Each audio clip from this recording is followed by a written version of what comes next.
बिस्मिल्लाहिर्रहमानिर्रहीम। अस्सलाम वालेकुम। आज हम स्टार्ट करने वाले हैं लेक्चर नंबर 18, यूनिट नंबर 3 ही हम कंटिन्यू कर रहे हैं और आज का हमारा टॉपिक है आयनाइजेशन एनर्जी या आयनाइजेशन पोटेंशियल।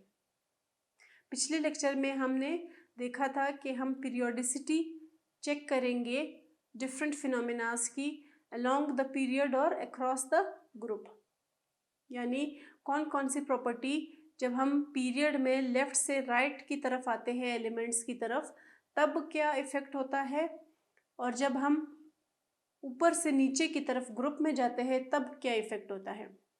तो हमने उसमें एटॉमिक रेडियस की प्रॉपर्टी चेक कर ली थी पिछले लेक्चर में। अब हम बात करेंगे आयोनाइजेशन पोटेंशियल या आयोनाइजेशन एनर्जी की।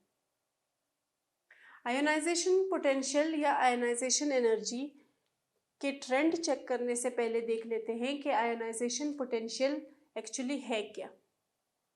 आयोनाइजेशन का वर्ड यानी आयंस की फॉर्मेशन हो रही है, ठीक है।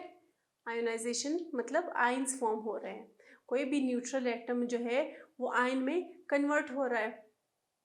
वो चार्ज इलेक्ट्रॉन के रिमूव होने से भी आयन में कन्वर्ट होता है और इलेक्ट्रॉन के ऐड होने से भी आयन में कन्वर्ट होता है, यानी कैटायन भी बन सकता है उसका और एनायन भी बन सकता है। तो ये फिनोमेना तो हो गया आयनाइजेशन यानी आयंस का बनना। अब हमारे पास जो पूरी टर्म है वो है आयोनाइजेशन पोटेंशियल या फिर आयोनाइजेशन एनर्जी, दोनों नाम है उसके। पोटेंशियल भी ताकत, एनर्जी भी ताकत, ठीक है। तो इसको हम ये दोनों नाम दे सकते हैं। अब जब आयंस बनते हैं तो या तो उसमें एनर्जी चाहिए होगी, या तो एनर्जी रिक्वायर्ड होगी, या फिर एनर्जी रिलीज होगी। तो जब हम कहते हैं कि अगर हमें किसी भी एटम से इलेक्ट्रॉन को रिमूव करना है, यानी न्यूट्रल एटम से हमने एक कैटायन बनाना है, तो हम क्या करेंगे, हमें चाहिए होगी एनर्जी। अगर आप किसी चीज़ को रिमूव कर रहे हो तो उसको आप यूं ही तो नहीं कर सकते, आपको कोई ताकत चाहिए, आपको कोई एनर्जी चाहिए। तो वो जो एनर्जी है वो हमारे पास कहलाती है आयोनाइजेशन पोटेंशियल या आयोनाइजेशन एनर्जी। यानी किसी भी एटम में जो उसका least bonded electron, last electron होता है, उसको रिमूव करने के लिए जो एनर्जी रिक्वायर्ड है उस एनर्जी को हम नाम देते हैं आयोनाइजेशन पोटेंशियल या आयोनाइजेशन एनर्जी। यहाँ पे आप देखिए कि एटम की जब हम बात कर रहे हैं तो हम कह रहे हैं कि गैसियस एटम, गैसियस एटम के हम यहाँ पे इसलिए उसको स्पेसिफाई कर रहे हैं कि गैसियस जो एटम्स होते हैं वो आइसोलेटेड फॉर्म में होते हैं।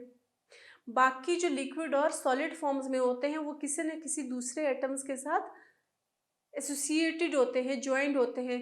तो इसलिए यहाँ पे हम पर्टिकुलरली गैसियस एटम्स की बात कर रहे हैं, ठीक है जी। हम आइसोलेटेड एटम्स की बात कर रहे हैं जो कि गैसियस एटम्स होते हैं। तो वो अमाउंट एनर्जी की जो कि हमें चाहिए कि हम किसी भी एटम के आखिरी इलेक्ट्रॉन को रिमूव करें, उस एनर्जी को हम कहेंगे आयोनाइजेशन पोटेंशियल या आयोनाइजेशन एनर्जी। अब हम अपनी ज़रूरत के मुताबिक इलेक्ट्रॉन्स को रिमूव करेंगे। कभी ये हो सकता है कि हमने सिर्फ एक इलेक्ट्रॉन को रिमूव करना है, कभी हो सकता है कि हमने 2 इलेक्ट्रॉन्स को रिमूव करना है, या फिर हमने 3 इलेक्ट्रॉन्स को रिमूव करना है।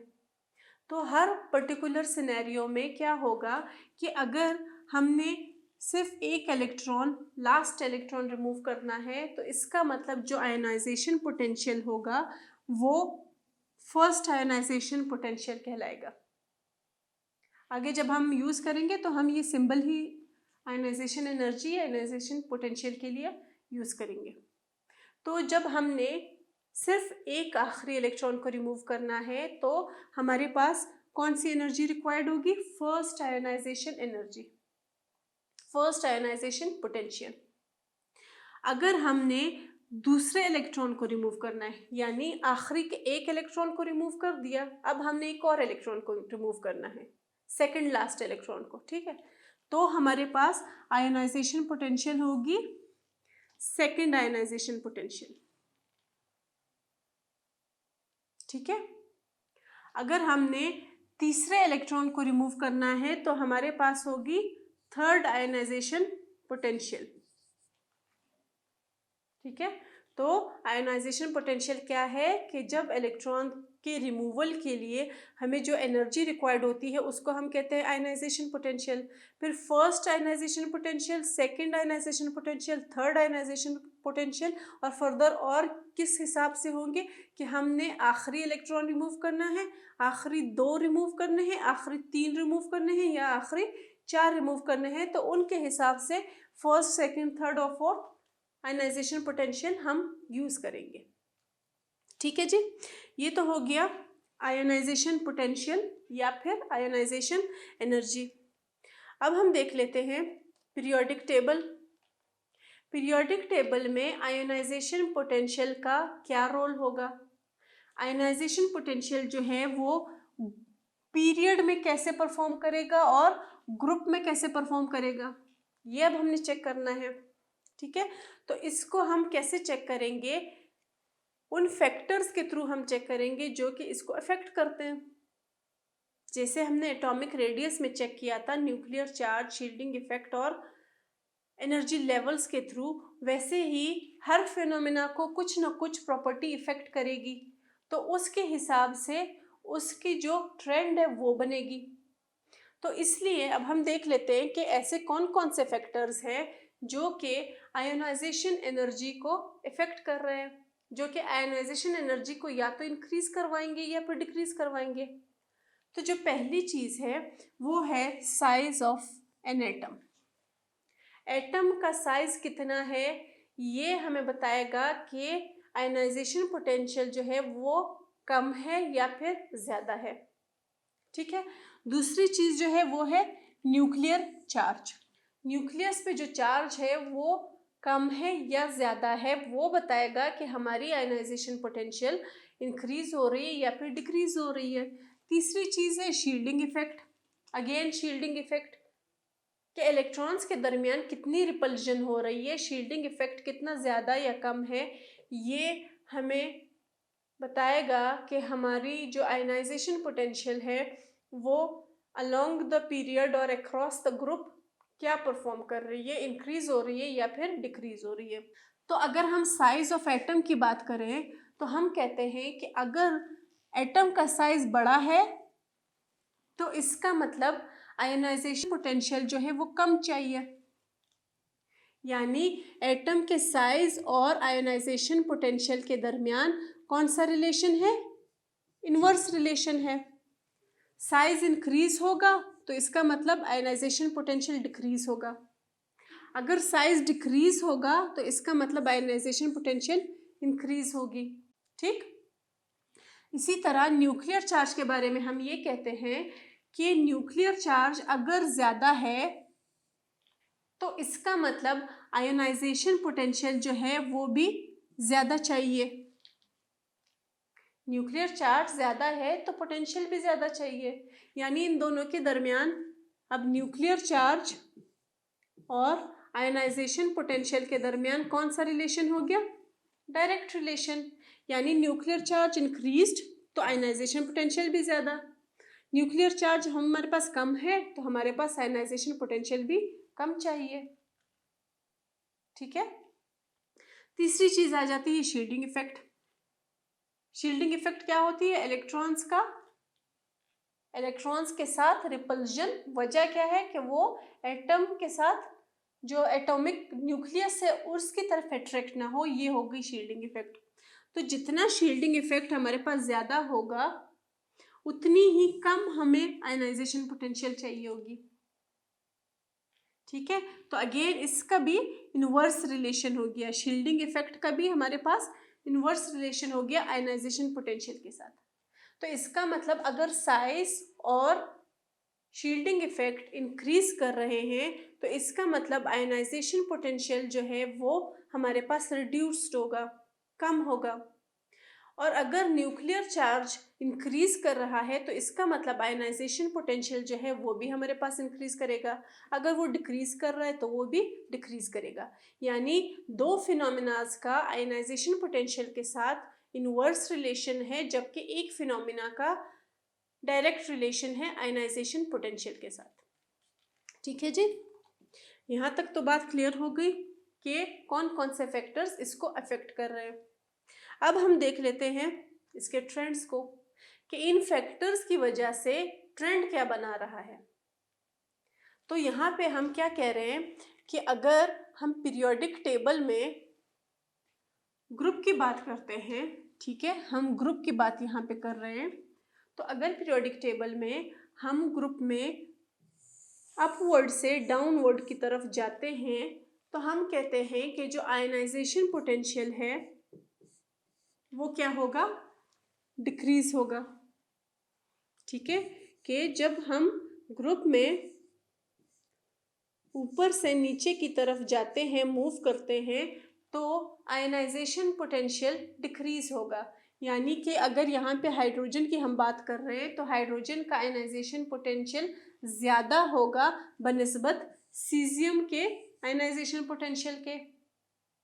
तो इसका मतलब आयनाइजेशन पोटेंशियल क्या हो रही है, कम हो रही है।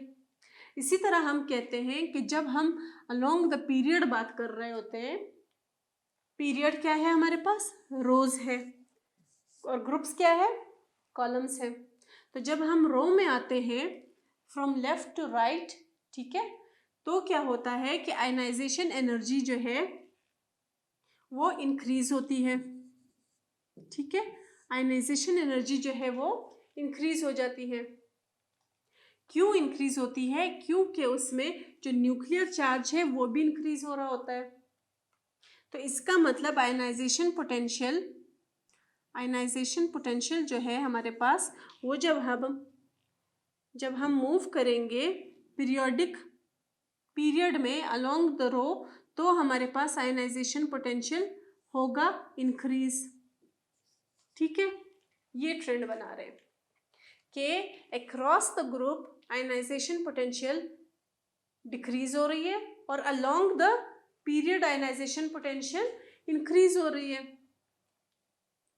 अब ये जो तीनों फिनोमेना हमने देखे उसके हिसाब से, उसके रेफरेंस से हम चेक करेंगे कि ऐसा कैसे पॉसिबल है या उनका इफेक्ट कैसे आ रहा है।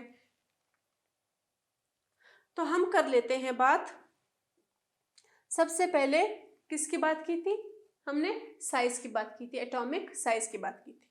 तो हम लेते हैं एग्जाम्पल ग्रुप नंबर 1 का। हमारे पास है हाइड्रोजन, लिथियम, ठीक है, सोडियम, पोटाशियम, रुबिडियम। ठीक है, ये सारा क्या है हमारे पास, फर्स्ट ग्रुप है। हम ग्रुप की बात कर रहे हैं, डाउनवर्ड जा रहे हैं। ठीक, तो जब हम डाउनवर्ड जा रहे हैं अब हम देख लेते हैं कि इनका स्ट्रक्चर कैसे बनेगा। अगर हम इनका स्ट्रक्चर बनाए तो हाइड्रोजन की जब हम बात करते हैं तो हाइड्रोजन के पास से सिर्फ एक इलेक्ट्रॉन है ना, तो ये इसका न्यूक्लियस हो गया और इसका एक इलेक्ट्रॉन यहाँ आ गया। लिथियम की हम बात करते हैं तो उसका है एटॉमिक नंबर 3, तो इसका मतलब उसके नंबर ऑफ इलेक्ट्रॉन्स भी 3 है। सोडियम के 11 है, पोटाशियम के 19 है और रुबिडियम के 37 है। ठीक है जी, तो अब हाइड्रोजन का हमने स्ट्रक्चर बना लिया, एक ही इलेक्ट्रॉन है और एक ही इलेक्ट्रॉन के शेल में मूव कर रहा है। अब हम बनाएंगे लिथियम का, ये इसका न्यूक्लियस हो गया, ये फर्स्ट हमारे पास शेल हो गया जिसमें 2 इलेक्ट्रॉन आ गया, दूसरे में एक और आ गया। ठीक, आप साइज नोटिस करते जाओ। तीसरा हमारे पास न्यूक्लियस हो गया। अब सोडियम की बात कर रहे हैं हम, ठीक है, 2 इलेक्ट्रॉन्स यहाँ आ गए, अगला शेल आ गया, अगले शेल में कितने इलेक्ट्रॉन्स आएंगे, 8 इलेक्ट्रॉन्स आएंगे। आपको पता है दूसरे शेल में कैपेसिटी कितने की होती है, 8 इलेक्ट्रॉन्स की होती है ना। तो ये तो हो गए 10, एक और इलेक्ट्रॉन रहता है हमारा, तो उसके लिए वो अगला जो इलेक्ट्रॉन है वो कहाँ जाएगा, अगले शेल में जाएगा। अब आप देखो कि एनर्जी लेवल जो है वो इनके नंबर ऑफ इलेक्ट्रॉन्स के साथ इंक्रीज हो रहा है। एटम का साइज सबसे छोटा, उसके बाद लिथियम का साइज उससे बड़ा हो गया, सोडियम का साइज उससे बड़ा हो गया, पोटाशियम का उससे बड़ा होगा और रुबिडियम का उससे भी बड़ा होगा। तो इसका मतलब down the group atomic size क्या हो रहा है, इंक्रीज हो रहा है। अब जब ये साइज इंक्रीज हो रहा है तो इसका आयनाइजेशन एनर्जी से क्या ताल्लुक है। हमने कहा कि जो लास्ट इलेक्ट्रॉन है हमने उसको रिमूव कराना है। तो अब आप देखो, अगर हम इसको न्यूक्लियर चार्ज के साथ कंपेयर करें, हम इसको न्यूक्लियर चार्ज के साथ भी कंपेयर करते हैं, तो न्यूक्लियर चार्ज जो है, न्यूक्लियर चार्ज क्या होता है, nuclear charge number of protons की वजह से जो न्यूक्लियस पे चार्ज है उसको कहते हैं। क्यों? क्योंकि न्यूक्लियस में जो न्यूट्रॉन्स है वो तो ऑलरेडी न्यूट्रल है, तो जो चार्ज पार्टिकल है वो कौन से है, प्रोटॉन्स है। तो इसका मतलब प्रोटॉन्स की वजह से चार्ज आ रहा है, तो इसलिए नंबर ऑफ प्रोटॉन्स की वजह से जो चार्ज होता है वो न्यूक्लियर चार्ज कहलाता है। अब इस न्यूक्लियर चार्ज की वजह से ये होता है कि न्यूक्लियस जो है वो कोशिश करता है कि वो इलेक्ट्रॉन्स को अपनी तरफ अट्रैक्ट करे। तो जब हमारे पास हाइड्रोजन में सिर्फ एक इलेक्ट्रॉन मौजूद है, तो वो सिर्फ एक इलेक्ट्रॉन जो है वो न्यूक्लियर चार्ज की वजह से इजी होगा कि उस इलेक्ट्रॉन को अपनी तरफ खींचे, है ना। तो अगर न्यूक्लियस ने इस इलेक्ट्रॉन को इतना स्ट्रांगली होल्ड किया हुआ है, तो इसका मतलब इस एक, हालांकि सिर्फ एक इलेक्ट्रॉन है, लेकिन वो इलेक्ट्रॉन न्यूक्लियस के इतना करीब है और न्यूक्लियस ने उस पर इतना ज़्यादा अपना होल्ड रखा हुआ है कि उसको जब हम रिमूव करेंगे तो हमें आयनाइजेशन पोटेंशियल जो है वो काफ़ी ज़्यादा चाहिए होगी, ग्रेटर अमाउंट में चाहिए होगी। ठीक है ना, ये बात यहाँ तक क्लियर होगी कि न्यूक्लियस चार्ज की वजह से जो इलेक्ट्रॉन है, क्योंकि सिर्फ एक ही इलेक्ट्रॉन है और जो चार्ज है वो भी +1 है ना, प्रोटॉन भी तो एक है, तो उस प्रोटॉन, क्योंकि ये जो शेल है ये के शेल है और के शेल सबसे ज़्यादा करीब होता है न्यूक्लियस के, तो उसने इतना ज़ोर से उसको पकड़ा हुआ है, उसका होल्ड इतना ज़्यादा है कि वो उसको, अगर कोई और उसको रिमूव करना चाह रहा है तो वो नहीं रिमूव करने देंगे। तो अगर उसको रिमूव करना है तो इसका मतलब हमें काफ़ी ज़्यादा एनर्जी चाहिए होगी। कौन सी एनर्जी? Ionization potential. अब अगले में अगर आप देखो तो शेल जो है वो 2 हो गए। इसका मतलब जब हम आखिरी इलेक्ट्रॉन रिमूव करेंगे तो हमें एल शेल में जाना पड़ेगा। तो एल शेल जो है वो बनिस्बत के शेल के न्यूक्लियस से दूर है। तो जितना कोई शेल न्यूक्लियस से दूर होता जाता है उतना ही न्यूक्लियर चार्ज का इफेक्ट उस पर कम होता जाता है।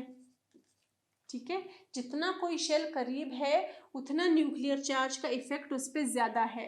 जितना शेल बढ़ते जाते हैं उतना न्यूक्लियर चार्ज का इफेक्ट उन शेल्स पे, यानी कौन से शेल्स पे, आखिरी शेल्स पे कम होता जाता है। तो अगर न्यूक्लियस का होल्ड इस इलेक्ट्रॉन पे कम है तो इसका मतलब इसकी आयनाइजेशन पोटेंशियल क्या होगी, कम होगी। मतलब न्यूक्लियस ने उसको इतना ज़बरदस्ती पकड़ा ही नहीं हुआ, उसका होल्ड जो है आखिरी इलेक्ट्रॉन पे कंपैरेटिवली टू हाइड्रोजन कम है, तो इसलिए फिर आयनाइजेशन पोटेंशियल भी कम चाहिए होगी।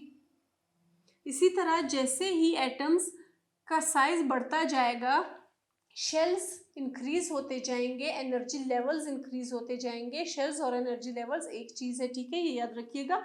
तो शेल्स जैसे ही बढ़ते जाएंगे वैसे वैसे न्यूक्लियर चार्ज का उन पे इफेक्ट कम होता जाएगा।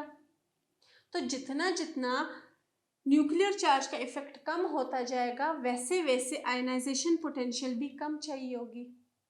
जाहिर है ना, अगर कोई चीज़ न्यूक्लियस से इतनी दूर है तो इसका मतलब कोई भी दूसरा एटम आके उसको लेके जा सकता है, उसको ज़्यादा दिक्कत नहीं होगी। लेकिन अगर कोई शेल उसके करीब है, यानी वो जो आखिरी इलेक्ट्रॉन है वो न्यूक्लियस के करीब है, न्यूक्लियस के दायरे में है, तो इसका मतलब उसके लिए फिर एनर्जी भी ज़्यादा चाहिए होगी अगर कोई और आएगा। ठीक है, तो इसलिए एटॉमिक साइज का इफेक्ट क्या है आयनाइजेशन पोटेंशियल पे, कि जैसे जैसे एटॉमिक साइज इंक्रीज होगा इसका मतलब न्यूक्लियर चार्ज की जो रिस्पॉन्सिबिलिटी है या जो टेंडेंसी है वो उन आखिरी इलेक्ट्रॉन्स पे कम होती जाएगी, ठीक है, उसका होल्ड कम होता जाएगा। इसीलिए जो है आयनाइजेशन एनर्जी भी हमें कम चाहिए होगी। जितना न्यूक्लियस से इलेक्ट्रॉन दूर होगा उतना आसानी से हम उसको रिमूव कर सकते हैं। जितना इलेक्ट्रॉन न्यूक्लियस के करीब होगा उसके लिए हमें उतनी ही ज़्यादा एनर्जी चाहिए। तो इसलिए जो छोटे एलिमेंट्स है यानी जिनके इलेक्ट्रॉन जो है वो न्यूक्लियस के करीब है उसके लिए ज़्यादा एनर्जी चाहिए, और जो बड़े एलिमेंट्स हैं जिनका एटॉमिक साइज ज़्यादा है उसके लिए कम एनर्जी चाहिए, क्योंकि वो न्यूक्लियस के होल्ड से काफ़ी बाहर होते हैं, कम होल्ड होता है वहाँ पे। ये हो गया पहला फिनोमिना। एटॉमिक साइज क्लियर हो गया होगा कि एटॉमिक साइज का क्यों ये फैक्टर आ रहा है। अब एटॉमिक साइज के साथ साथ जो दूसरी चीज़ थी जिसका डायरेक्ट रिलेशन है आयनाइजेशन पोटेंशियल के साथ, वो थी शील्डिंग इफेक्ट। तो जब हम इनवर्स रिलेशंस की ही बात कर रहे हैं, इनवर्स रिलेशन एटॉमिक साइज का आयनाइजेशन पोटेंशियल के साथ, तो जब हम इनवर्स रिलेशन की ही बात कर रहे हैं तो हम साथ साथ में शील्डिंग इफेक्ट को भी डिस्कस कर लेते हैं, क्योंकि वो भी सेम इसी एग्जांपल के थ्रू एक्सप्लेन हो जाएगी। कैसे कि शील्डिंग इफेक्ट हमने कहा कि वो रिपल्जन है जो कि इलेक्ट्रॉन्स अगले शेल के साथ शो करते हैं। शील्डिंग इफेक्ट का मैंने पिछले लेक्चर में आपको ये बताया था कि शील्डिंग इफेक्ट कब होगी, जब 1 से ज़्यादा शेल होंगे, यानी हाइड्रोजन का केस इसमें से एक्सेप्शनल है। हाइड्रोजन में एक ही इलेक्ट्रॉन है, एक ही शेल है, तो वो शील्डिंग करेगा किसके साथ? शील्डिंग के लिए 1 से ज़्यादा इलेक्ट्रॉन्स चाहिए ताकि वे एक दूसरे के साथ रिपेल करें, लेकिन हाइड्रोजन में ऐसा कोई केस नहीं है। हाइड्रोजन में हमारे पास सिर्फ एक इलेक्ट्रॉन है, तो इसलिए हाइड्रोजन के केस में ये चीज़ अप्लाई नहीं होगी। हम लिथियम से स्टार्ट करेंगे। तो लिथियम के केस में हमारे पास 3 इलेक्ट्रॉन्स थे, 2 इलेक्ट्रॉन्स हमने के शेल में प्लेस कर दिए, एक इलेक्ट्रॉन हमारा आ गया एल शेल में, तो 2 शेल्स हैं, है ना, और इलेक्ट्रॉन्स भी 1 से ज़्यादा है। तो इसका मतलब ये जो के शेल वाले इलेक्ट्रॉन्स है ये इस एल शेल वाले एक इलेक्ट्रॉन को रिपेल करेंगे, दूर भगाएंगे, ताकि न्यूक्लियस जो है वो उसको अट्रैक्ट ना कर ले अपनी तरफ, ठीक है। तो इसी तरह जैसे जैसे एटॉमिक साइज इंक्रीज होते जाएंगे और इलेक्ट्रॉन्स की तादाद बढ़ती जाएगी, वैसे वैसे रिपल्जन जो है वो भी इंक्रीज होती जाएगी, है ना। जैसे ही एटॉमिक साइज इंक्रीज हो रहा है न्यूक्लियर चार्ज का होल्ड कम हो रहा है, तो इसका मतलब एटॉमिक साइज और शील्डिंग इफेक्ट का जो है डायरेक्ट रिलेशन है। जितनी ज़्यादा शील्डिंग इफेक्ट होगी उतना ही ज़्यादा जो इलेक्ट्रॉन है वो न्यूक्लियस के पहुंच से बाहर होगा। तो अब जब इलेक्ट्रॉन न्यूक्लियस की पहुंच से बाहर है, जब उसके इलेक्ट्रॉन्स आपस में इतना रिपेल कर रहे हैं कि उसको दूर भगा रहे हैं न्यूक्लियस से, तो इसका मतलब न्यूक्लियस उसको नहीं पहुंच सकता। तो इसलिए ये जो आखिरी इलेक्ट्रॉन है इसको कोई भी दूसरा एटम जो है वो लेके जा सकता है। किस केस में? जब हमारे पास एटॉमिक साइज इंक्रीज होगा, शेल्स ज़्यादा होंगे, शील्डिंग इफेक्ट ज़्यादा होगी, तो आसानी होगी आखिरी इलेक्ट्रॉन को रिमूव करने में। तो इसलिए जब शील्डिंग इफेक्ट भी ज़्यादा होगी तो हमारे पास आयनाइजेशन पोटेंशियल कम होगी। क्यों? क्योंकि इलेक्ट्रॉन्स दूर होंगे तो हमें इतनी ताकत की ज़रूरत ही नहीं पड़ेगी। फिर यहाँ पे ये दूसरी चीज़ भी देख लें कि एक इलेक्ट्रॉन जब रिमूव हो जाता है उसको हम कहते हैं फर्स्ट आयनाइजेशन पोटेंशियल। फर्स्ट करें मुझे हमें दूसरे इलेक्ट्रॉन की भी ज़रूरत है, तो जब दूसरे को फिर हम रिमूव करेंगे उस एनर्जी को फिर हम सेकेंड आयनाइजेशन पोटेंशियल कहेंगे। तीसरे के लिए थर्ड आयनाइजेशन पोटेंशियल। और जैसे जैसे अब फर्स्ट के लिए हमें कम एनर्जी चाहिए, लेकिन जब दूसरे के लिए होगी तो थोड़ी सी ज़्यादा होगी, तीसरे के लिए उससे ज़्यादा होगी।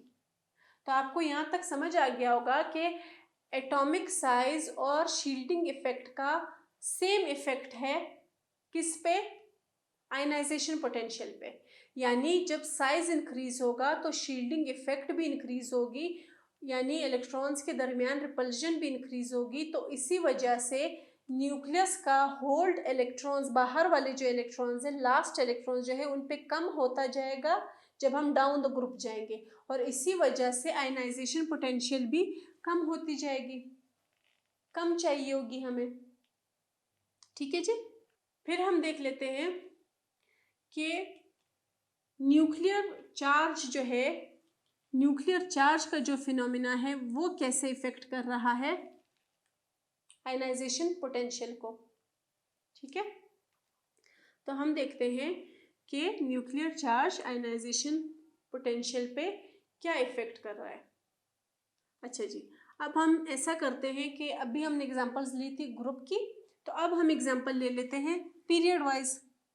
तो पीरियड अगर हम सेकंड पीरियड को देखते हैं, हम सेकंड पीरियड ले लेते हैं, तो सेकंड पीरियड में हमारे पास है लिथियम, ठीक है, बेरिलियम है, बोरॉन है, कार्बन है, नाइट्रोजन, ऑक्सीजन, फ्लोरीन। ठीक है, ये हम कैसे आ रहे हैं, हम लेफ्ट टू राइट पीरियड में आ रहे हैं।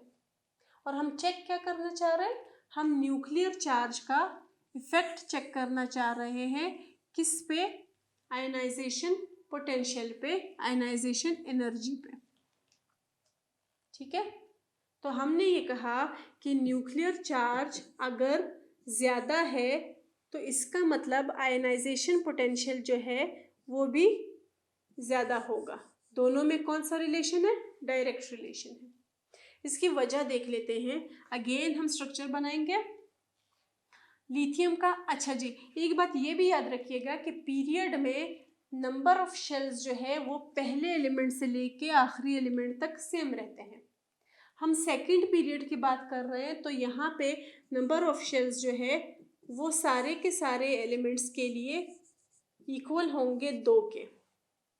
यानी लिथियम में भी 2 शेल्स ही हैं, बेरिलियम में भी 2 ही शेल है, बोरॉन में भी 2 है, कार्बन में, नाइट्रोजन, ऑक्सीजन, फ्लोरीन, सब के सब में शेल्स की तादाद 2 है। कौन से शेल्स, के और एल शेल। ठीक है, तो हम अब इसका देखते हैं कि लिथियम के पहले शेल में 2 इलेक्ट्रॉन्स है, दूसरे में 1 है। ठीक है, 3, 4, 5, 6 ये क्या है, इनके एटॉमिक नंबर्स हैं।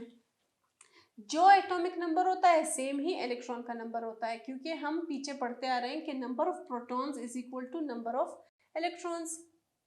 तो लिथियम का स्ट्रक्चर बना लिया। फिर देख लेते हैं बेरिलियम का। बेरिलियम में अगेन 2 इलेक्ट्रॉन्स यहाँ पे, 2 इलेक्ट्रॉन्स यहाँ पे। बोरॉन में 2 इलेक्ट्रॉन्स पहले शेल में, 3 इलेक्ट्रॉन्स दूसरे शेल में। ठीक है, कार्बन में क्या है, 2 इलेक्ट्रॉन्स पहले शेल में और 4 इलेक्ट्रॉन्स दूसरे शेल में। तो शेल देखें, शेल क्या है इसका, सब में के और एल शेल मौजूद है। शेल की तादाद चेंज नहीं हो रही है, जैसे कि ग्रुप में चेंज हो रहे थे, है ना। ग्रुप में इलेक्ट्रॉन्स के प्लेसमेंट के बाद शेल की तादाद चेंज हो रही थी, लेकिन यहाँ पे जितने भी इलेक्ट्रॉन ज़्यादा होते जा रहे हैं, लेकिन शेल की जो तादाद है वो चेंज नहीं हो रही। ठीक है, तो अब अगर हम देखें कि शेल तो चेंज नहीं हो रहा, क्योंकि शेल का इफेक्ट हमने कहा था कि इनवर्स है, तो इसका मतलब शेल की इफेक्ट के बाद ख़त्म हो गई, क्योंकि शेल चेंज ही नहीं हो रहा, शेल तो सेम है। अब हम बात करते हैं न्यूक्लियर चार्ज की। न्यूक्लियर चार्ज, यहाँ पे हम हमेशा से कहते आ रहे हैं कि न्यूक्लियर चार्ज जब हम लेफ्ट टू राइट जाते हैं तो वो इंक्रीज होता है। ठीक है, न्यूक्लियर चार्ज जो है वो इंक्रीज होता है।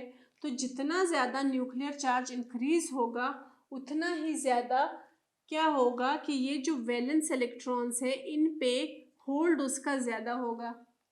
अगर किसी भी चीज़ पे, अगर इलेक्ट्रॉन्स पे जो आउटर मोस्ट इलेक्ट्रॉन्स है उस पे न्यूक्लियस का होल्ड ज़्यादा है, तो इसका मतलब उसको कोई भी दूसरा एटम आके आसानी से रिमूव नहीं कर सकता, बल्कि उसको एनर्जी चाहिए होगी।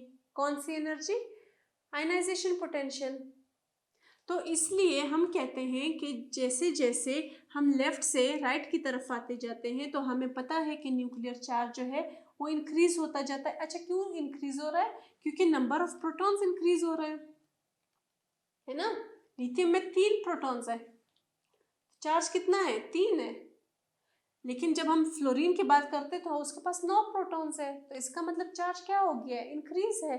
तो अगर चार्ज इंक्रीज है तो इसका मतलब ये जो 4, फ्लोरीन के केस में देख लेते हैं, 2 इलेक्ट्रॉन्स यहाँ पे हैं, ठीक है, और उसके बाद 7 इलेक्ट्रॉन्स जो है वो एल शेल में है। अब 7 इलेक्ट्रॉन्स है हालांकि, लेकिन फिर भी न्यूक्लियर चार्ज जो है वो इतना ज़्यादा है कि न्यूक्लियस इन 7 के 7 इलेक्ट्रॉन्स को अट्रैक्ट करता है अपनी तरफ। ठीक है, क्योंकि 7 के 7 इलेक्ट्रॉन्स एक ही शेल में है और वो शेल जो है वो न्यूक्लियस के करीब है, तो न्यूक्लियस का उस शेल पे काफ़ी ज़्यादा होल्ड है और वो उन इलेक्ट्रॉन्स को अट्रैक्ट कर रहा है। तो जब वो इतनी स्ट्रांगली इन इलेक्ट्रॉन्स को अट्रैक्ट कर रहा है, अब आप देख रहे हो यही हमारे पास वैलेंस शेल है, और जो वैलेंस इलेक्ट्रॉन है वो भी अगर किसी ने रिमूव करना है तो यही से रिमूव करेगा। लेकिन जब कोई एटम आएगा इसको रिमूव करने के लिए, तो जब वो कोशिश करेगा तो रिमूव नहीं होगा। क्यों नहीं होगा? क्योंकि न्यूक्लियस ने उसको पकड़ा हुआ है। तो एक तरह से खींचातानी होगी दोनों में।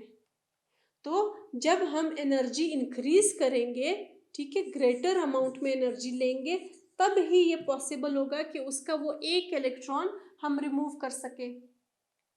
तो न्यूक्लियर चार्ज का क्या इफेक्ट हो गया? डायरेक्ट इफेक्ट हो गया कि अगर न्यूक्लियर चार्ज बढ़ रहा है तो इसका मतलब उस पर्टिकुलर एटम में आखिरी इलेक्ट्रॉन को रिमूव करने के लिए हमें आयनाइजेशन पोटेंशियल भी ज़्यादा चाहिए, और जितना एटॉमिक साइज और शील्डिंग इफेक्ट ज़्यादा होते जाएंगे उतनी ही फिर हमें एनर्जी कम रिक्वायर्ड होगी, क्योंकि वो जो इलेक्ट्रॉन है, लास्ट इलेक्ट्रॉन, उसका फासला न्यूक्लियस से बढ़ जाएगा। जबकि न्यूक्लियर चार्ज के केस में जो फासला है वो कम रहेगा, तो इसलिए न्यूक्लियस जो है वो उन इलेक्ट्रॉन्स को जाने नहीं देगा आसानी से। ठीक है जी, यहाँ पे हम डायग्रामेटिक रिप्रेजेंटेशन में भी देख लेते हैं कि आयनाइजेशन एनर्जी जो है वो पीरियड में इंक्रीज हो रही है। पीरियड में अगर हमें बेरिलियम से कुछ रिमूव करना है तो उसमें रिलेटिवली कम एनर्जी चाहिए होगी, लेकिन अगर हमें फ्लोरीन में से रिमूव करना है इलेक्ट्रॉन तब हमें एनर्जी ज़्यादा रिक्वायर होगी। तो इसका मतलब आयनाइजेशन एनर्जी जो है वो अगर हम लेफ्ट से राइट की तरफ आ रहे हैं तो इंक्रीज कर रही है। इसी तरह जब हमें लिथियम से कुछ रिमूव करना है तो उसकी एनर्जी ज़्यादा चाहिए होगी एज़ कम्पेयर टू अगर हमें फ्रेंशियम से कुछ रिमूव करना है। फ्रेंशियम का एटॉमिक नंबर तो देखिए ज़रा, 87। तो इसका मतलब कितने ज़्यादा उसमें शेल्स और सब शेल्स इन्वॉल्व होंगे। तो जब हम उसका आखिरी इलेक्ट्रॉन निकालेंगे तो एक तरह से न्यूक्लियस को तो पता ही नहीं चलेगा। क्यों? क्योंकि वो फासला इतना ज़्यादा है कि न्यूक्लियस का होल्ड वहाँ तक इतना है नहीं। तो जैसे जैसे साइज इंक्रीज होता जाएगा वैसे वैसे आसानी होगी इलेक्ट्रॉन्स को रिमूव करने के लिए, और जैसे आसानी होती है तो ऑब्वियसली हमें एनर्जी इतनी चाहिए ही नहीं होती। एनर्जी कब चाहिए होती? जब हमें मुश्किल होती है, जैसे कि पीरियड के केस में होता है। ठीक है जी, अब हम देख लेते हैं कि एक न्यूट्रल एटम की आयनाइजेशन एनर्जी कैसी होगी और एक केटाइन की आयनाइजेशन एनर्जी कैसे होगी। ठीक है, यहाँ पे हम एग्जाम्पल देख लेते हैं, क्योंकि हम न्यूट्रल एटम्स की तो बात करते आ रहे हैं, लेकिन आयनाइजेशन एनर्जी, आयंस जब बनते हैं तो आयंस बनने के लिए ही आयनाइजेशन एनर्जी यूज़ हो रही है। तो इसलिए हम ये देख लेते हैं कि जब आयन बन गया तो उसके बाद वो जो साइज़ है उसका क्या इफ़ेक्ट हुआ, वो इंक्रीज़ हुआ या डिक्रीज़ हुआ। तो यहाँ पे हम एग्जांपल देख लेते हैं मैग्नीशियम की। मैग्नीशियम न्यूट्रल फॉर्म में और मैग्नीशियम आयनिक फॉर्म में। तो मैग्नीशियम की ये टेंडेंसी है कि वो इलेक्ट्रॉन डोनेट करता है। तो जब डोनेट करता है तो इसका मतलब उस पर प्लस चार्ज आ गया, वो क्या हो गया? केटाइन हो गया। ठीक है, अब हम ऐसा करते हैं कि हम मैग्नीशियम का स्ट्रक्चर बना लेते हैं। मैग्नीशियम के पहले शेल में हमारे पास है 2 इलेक्ट्रॉन्स, दूसरे शेल में हमारे पास है 8 इलेक्ट्रॉन्स। ठीक है, कितने इलेक्ट्रॉन्स हो गए? 10 इलेक्ट्रॉन्स। तीसरे शेल में हमारे पास है अगेन 2 इलेक्ट्रॉन्स।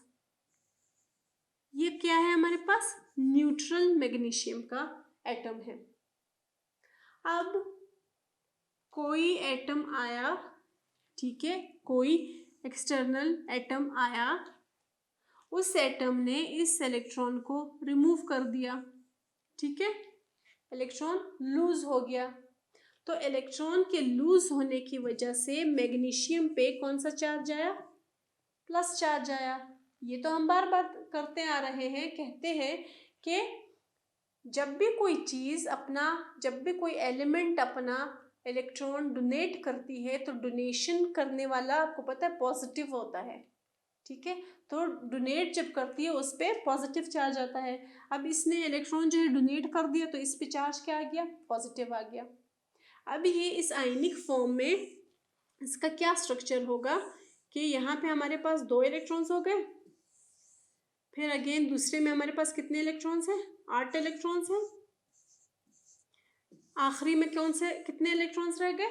पहले हमारे पास आखिरी में कितने थे? 2 इलेक्ट्रॉन्स थे। एक इलेक्ट्रॉन रिमूव हो गया, यानी फर्स्ट आयनाइजेशन पोटेंशियल हमें मिल गई।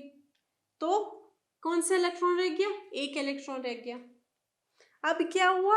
यहाँ पे जब हम इन दोनों को देखेंगे तो इस पे जो है न्यूक्लियर चार्ज का होल्ड कम होगा बनिस्बत इसके, यहाँ पे न्यूक्लियर चार्ज का होल्ड ज़्यादा होगा। एक इलेक्ट्रॉन तो ले गए लेकिन दूसरे इलेक्ट्रॉन को हमने अच्छे से पकड़ा हुआ है। किसने? न्यूक्लियस ने।